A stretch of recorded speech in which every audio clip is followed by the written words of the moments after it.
What is gender? A sociological lens. Gender is a word we hear almost every day, but it is often misunderstood.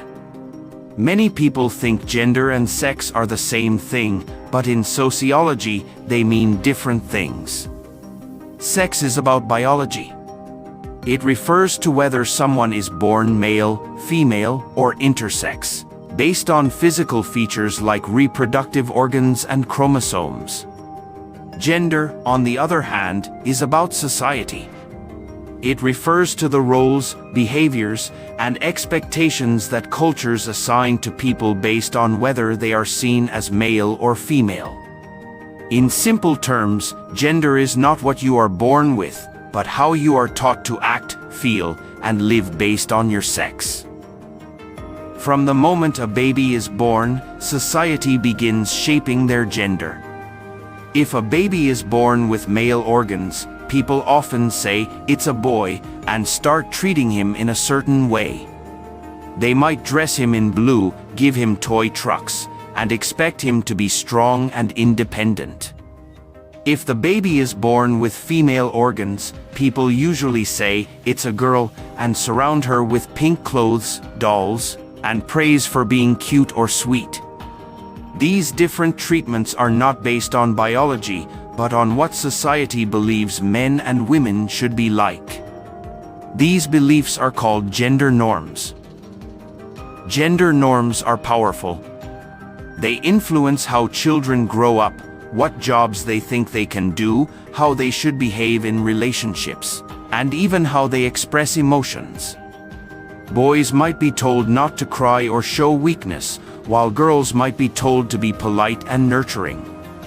These messages come from parents, teachers, media, religion, and peers. Over time, people begin to accept these roles as natural, even though they are learned.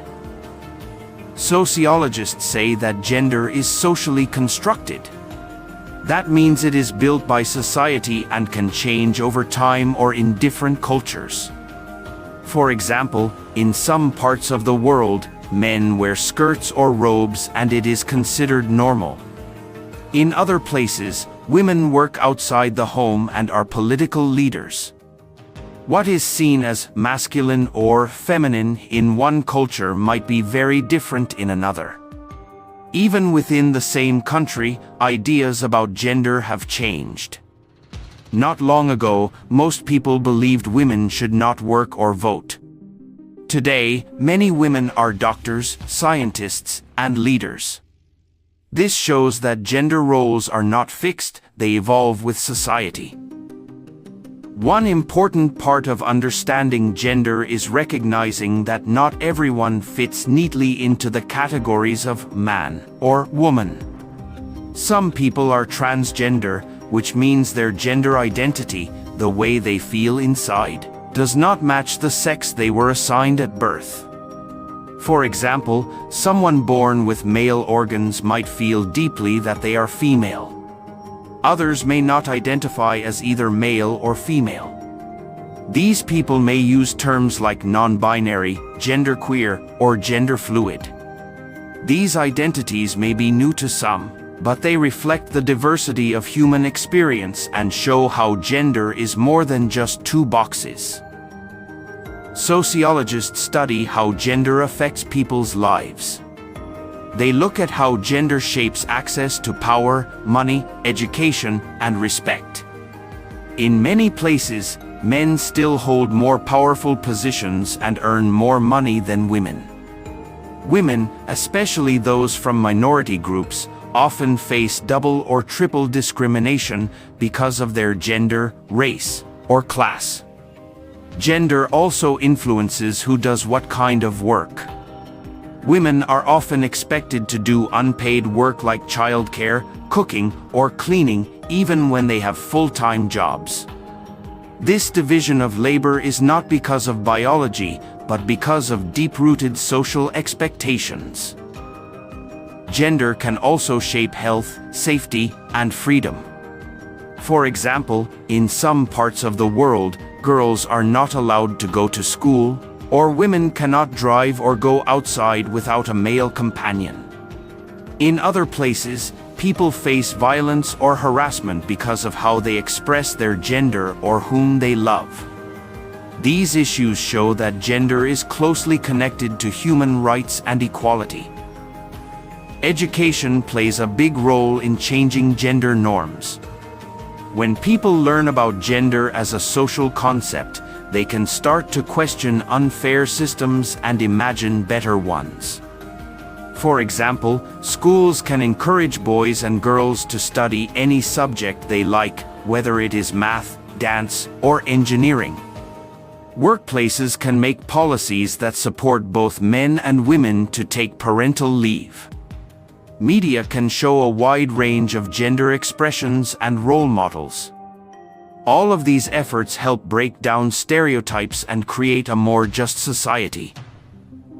It is also important to talk about how gender intersects with other aspects of identity, such as race, class, religion, and disability.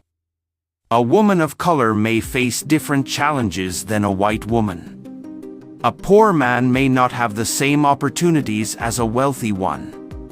A disabled transgender person may experience different forms of exclusion than someone who is able-bodied. This idea is called intersectionality. It helps us understand that gender does not exist in a vacuum, but connects with many other parts of life.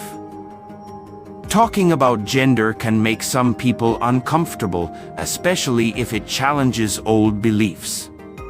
But understanding gender through a sociological lens is not about blaming anyone. It is about asking questions, thinking critically, and striving for fairness. It helps us see that many things we thought were natural are actually learned. This awareness gives us the power to make different choices and to build a world where everyone can live with dignity and respect, no matter their gender. In conclusion, gender is not just about biology or identity.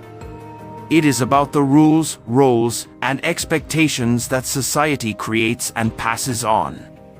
It is about power, freedom, and equality.